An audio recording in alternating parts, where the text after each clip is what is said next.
As I have said, the presidency is a gift from God. So, it's not given.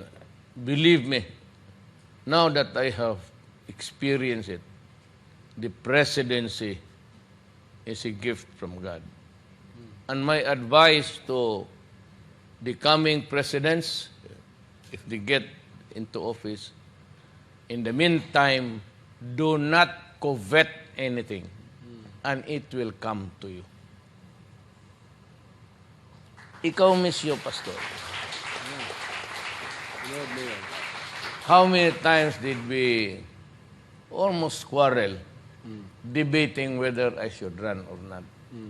And we were weighing my options of no money, no party. And you were insistent because as a man of God,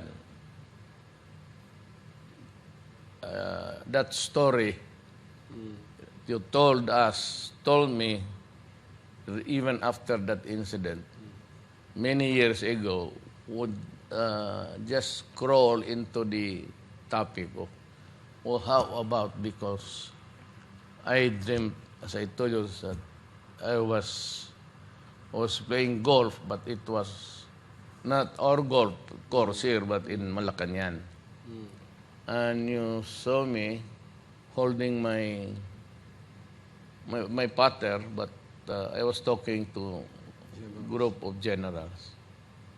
Well, in a way, that I get to mix with these guys wherever I see them, or in command conferences. Naging totoo. So, and also the advice of my mother. My mother said that, do not covet it, it will not come. Hayaan mo lang. Huwag mong hingin, especially masabi ko, paano pala yung sabi ko, maging abogado ako. Well, I have to pray. That is something else.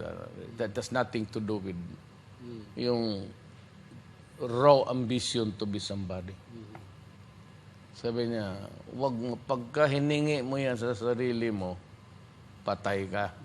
Hingiin mo yan sa Diyos.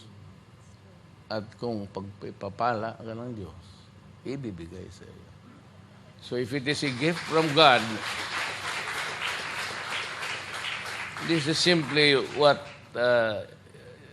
I would reduce it to a very simple equation. For the human rights and for the